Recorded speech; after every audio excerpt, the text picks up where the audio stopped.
War with the Marathas. War with the Marathas, तो अब हम मराठास के बारे में पढ़ेंगे, कैसे मराठास के साथ ब्रिटिशर्स ने डील किया था। तो मराठास के साथ भी एक तरीके से यही टैक्टिक्स अपनाई गई थी।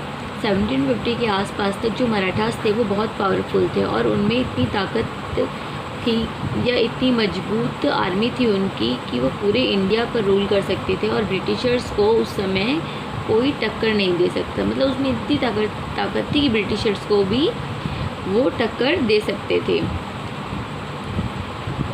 कौन पावरफुल थे? मराठास पावरफुल थे, इतने पावरफुल थे कि वो ब्रिटिशर्स को भी टक्कर दे सकते थे।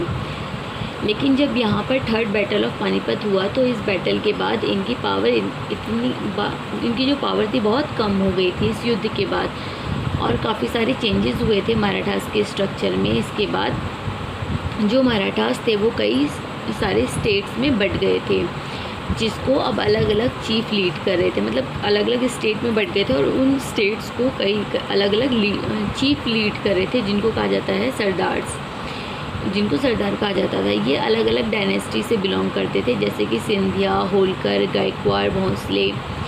ये सभी क्या थे? अलग अलग डायनेस्टी थे मराठा के,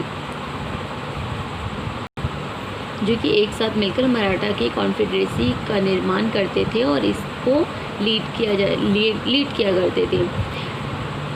और इसको लीड किसके द्वारा किया जाता था? पेशवा के द्वारा किया जाता था। पेशवा एक तरह से प्रिंसिपल मिनिस्टर होते थे पूरे मराठा के, मतलब एक मिनिस्टर की तरह होते थे जो कि पूरे मराठा की देखरेख करते थे। अब देखिए, जो एंग्लो मराठा वार हुआ था वो लड़ा गया था एंग्लो और मराठास के बीच में। जो पहला वार लड़ा गया था जो ख़त्म हुआ, और वो ख़त्म हुआ था 1782 में। इस युद्ध में देखा जाए तो एक तरीके से कोई भी क्लियर विनर नहीं था। इसको ख़त्म करने के लिए ट्रीटी को सलबाई साइन किया गया था, इसके बाद जो सेकंड एंग्लो मराठा वार हुआ 1803 से लेकर 1805 में, जिसमें जो ब्रिटिशर्स थे वो उड़ीसा पर अपना कब्जा जमाने में सक्सेसफुल हो गए थे। इसके बाद ही जो यमुना रिवर है उसमें उसके नॉर्थ रीजन में, जिसमें कि जो यमुना रिवर है उसके नॉर्थ रीजन में जैसे कि दिल्ली और आगरा ये सब आ जाते हैं, इसी रीजन में ब्रिटिशर्स का कंट्रोल हो चुका था। तो ये हुआ second Anglo Maratha war.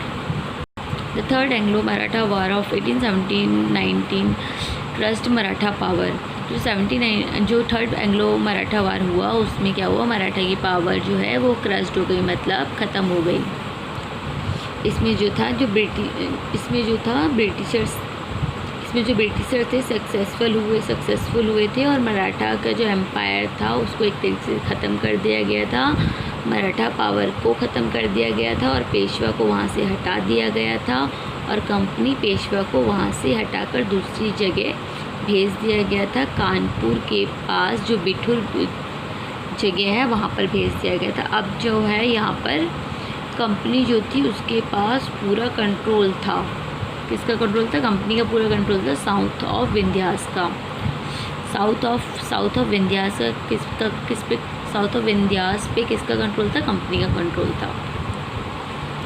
Next is the claim to paramountcy. Under Lord Hastings, the Governor General from 1813 to 1823, a new policy of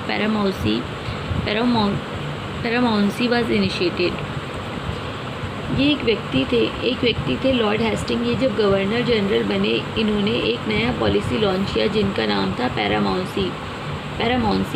ये एक तरह से एक सिंपल पॉलिसी थी कि अब हम इतने पावरफुल हो चुके हैं कि हम किसी भी राज्य के ऊपर अटैक कर सकते हैं, किसी भी राज्य के ऊपर कुछ भी करवा सकते हैं, और हमको कोई अपोज नहीं करने वाला या टक्कर देने वाला नहीं है। ये इनका एक सिंपल माइंडसेट था। मतलब इनका एक माइंडसेट था कि हम ताकतवर है, हमें कोई रोक नहीं सकता, हमें कोई टोक नहीं सकता। और इनका एक तरीके से पैरामाउंसी पॉलिसी में ये कहा गया है।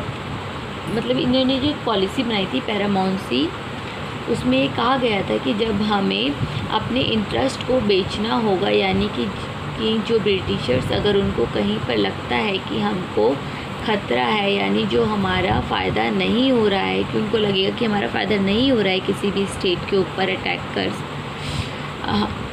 मतलब कहीं भी उन्हें लगेगा कि हमें हमारा फ़ायदा नहीं हो रहा है तो वो क्या करेंगे, उस स्टेट पर अटैक कर देंगे और उसको कब्जे में कर लेंगे या धमका देंगे।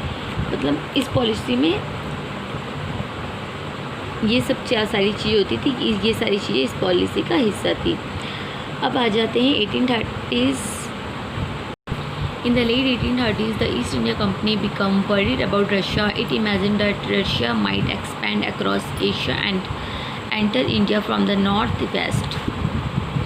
अब जब 1830s आया तब जो ईस्ट इंडिया कंपनी थी वो रशिया के बारे में चिंतित हो गई कि जो रशिया है वो पावरफुल हो गया है, अपने आप को एक्सपेंड कर रहा है। और इनका मानना था कि वो रशिया है वो ऊपर के इलाके से अफ़गानिस्तान के थ्रू इंडिया पे कब्जा कर सकता है और रशिया के साथ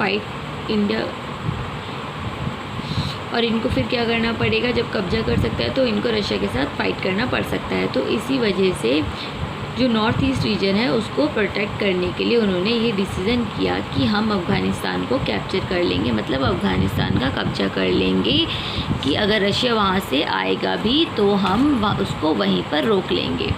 और इसकी वजह से जो ब्रिटिशर्स थे उन्होंने अफ़गानिस्तान के साथ एक युद्ध किया जो कि 1838 से 1848 तक चला और इसके बाद एक इनडायरेक्ट कंपनी रूल स्थापित हो गया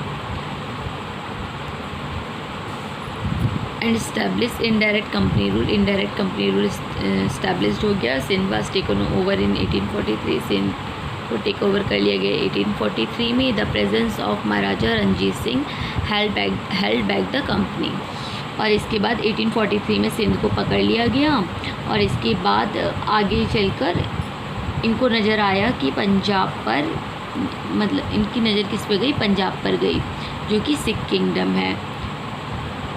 लेकिन क्या हुआ, उस समय जो राजा रंजीत थे वो काफ़ी पावरफुल थे, इस वजह से उन्होंने खुद को रोक कर रखा। मतलब जो ब्रिटिशर्स थे उन्होंने खुद को रोक के रखा लड़ने से, क्योंकि राजा रंजीत जो थे वो काफ़ी पावरफुल थे। और इसके बाद 1839 में उनकी मृत्यु हो गई। 1839 में जब राजा रंजीत की मृत्यु हो गई तब पंजाब पे ब्रिटिशर्स ने कब्जा कर लिया और तब तक वो रुके हुए थे क्योंकि राजा रंजीत पावरफुल थे, तब तक वो रुके हुए थे। जैसे वो मरे और वैसे उन्होंने पंजाब पे कब्जा कर लिया।